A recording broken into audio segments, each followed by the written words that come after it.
So on the back side of our notes, we are looking at 30, 60, 90 triangles again, except for in this case, we are given the long leg, and we know it's the long leg because it's across from the 60-degree angle. But the long leg does not have that factor of square root of 3. We can still use the relationships that we investigated on the front side of our notes, and so we know that the long leg is equal to the short leg times the square root of 3. And so if we substitute in, the long leg is 27, the short leg is unknown, times the square root of 3. And so similar to on the previous side, we divide by the square root of 3 on both sides. Cancels out on the right.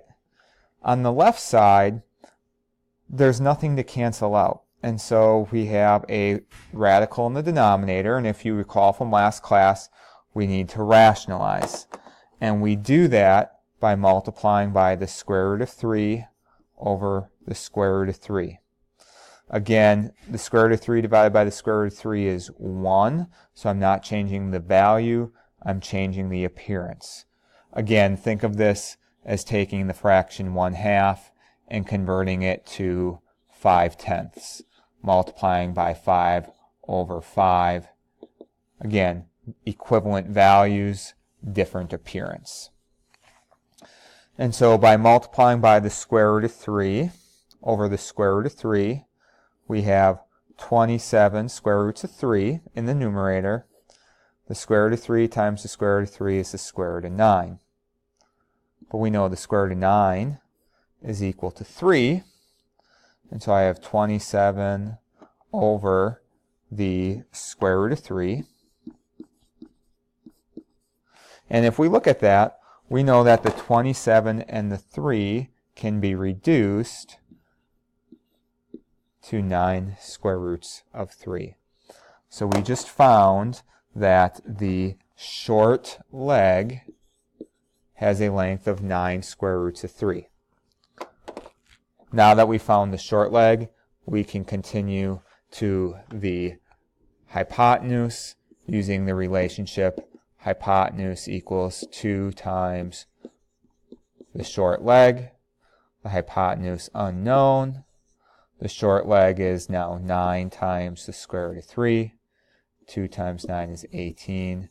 And so the hypotenuse has a length of 18 times the square root of 3. At this point, please pause the video and try question 8. Resuming the video, taking the long leg, find the short leg. So the long is short times the square root of 3. The long leg being 33, short leg unknown. We have to divide to find the length of the short leg. Again, on the right side, the square root of 3's cancel. Nothing cancels on the left side, so we need to rationalize. And so we're going to multiply again by the square root of 3 over the square root of 3, which is equivalent to 1. And so in the numerator, 33 square roots of 3. Square root of 3 times the square root of 3 is 9. But the square root of 9 is 3. So we have 33 over the square root of 3. 33 square roots of 3 divided by 3. 33 and 3 can be reduced to 11 square roots of 3. So we found that the short leg has a length of 11 square roots of 3. The hypotenuse can then be found 2 times the short side. The hypotenuse unknown, so y equals 2 times 11 square roots of 3. 2 times 11 is 22 square roots of 3. So the hypotenuse is 22 square roots of 3. So, attempting question 9, there it says an equilateral triangle has an altitude or a height of 36 feet. Determine the length of a side of the triangle. And so by side of a triangle, we're talking about a side of the equilateral triangle. So in this case, the hypotenuse. So drawing an equilateral triangle, I know that the height is 36. And so labeling my angles to give me some perspective.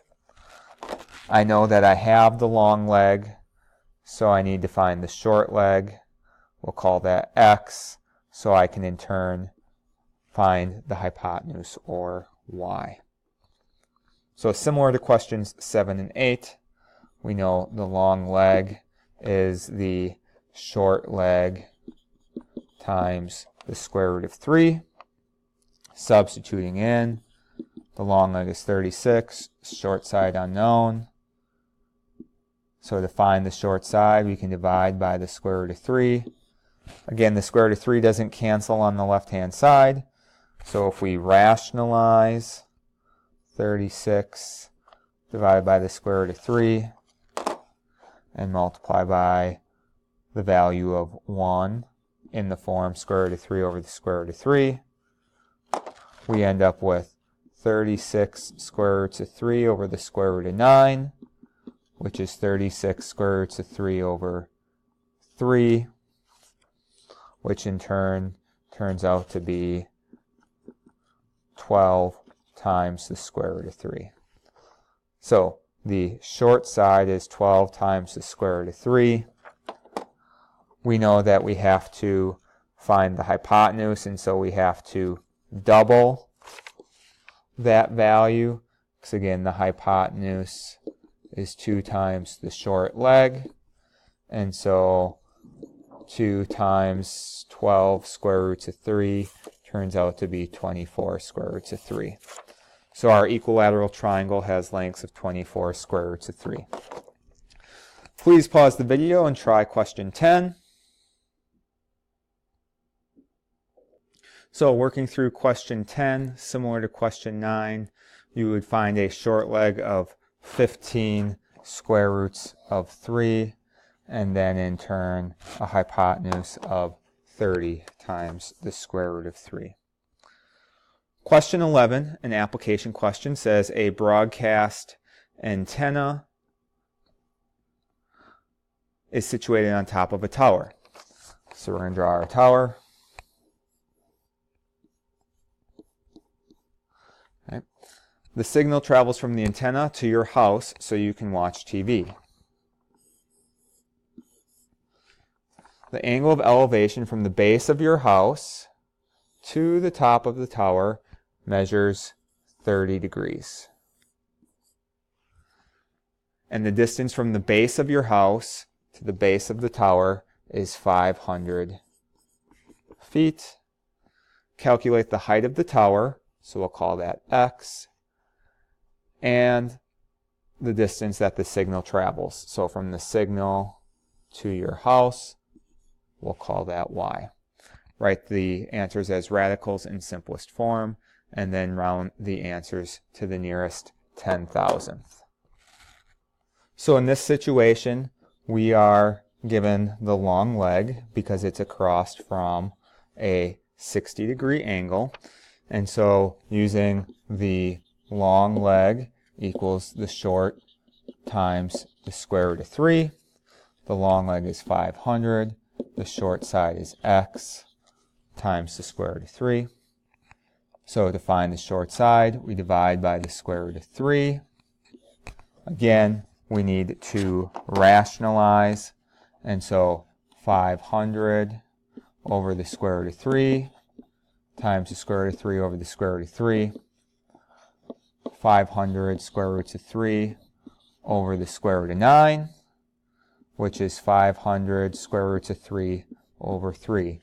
Now notice 3 does not divide in evenly to 500, so we're going to leave that as a fraction written as so. There's no radical in the denominator, and so the height of the tower is 500 square roots of 3 over 3 feet tall.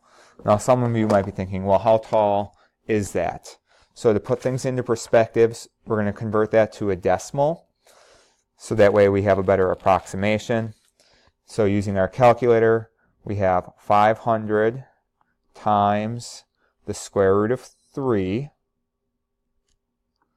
And now on our calculator, we need to make sure that we are out of the radical, and then we can divide by 3, and we have a height of 288.7 if we round to the nearest tenth. In terms of some other calculators, you might have 500 times the square root of 3, but your calculator will put in a parentheses in the square root. You need to close that parentheses before you divide by 3. Just a calculator note, depending on the type that you have. And so the rounded answer, or the rounded height of our tower, is 288.6751 feet tall. We can now use the short leg, which was 500 square root of 3 over 3, to find the hypotenuse. The hypotenuse 2 times the short leg. And so y equals 2 times 500 times the square root of 3 over 3. 2 times 500 is 1,000 square root of 3 over 3. That's the exact distance that the signal would travel. If we go back to our calculator and type in the expression 1,000 times the square root of 3, again getting out of the square root symbol, divided by 3, we have a length of approximately 577.4 feet. If we round to 4 decimal places, that is a length of 577.3503 feet.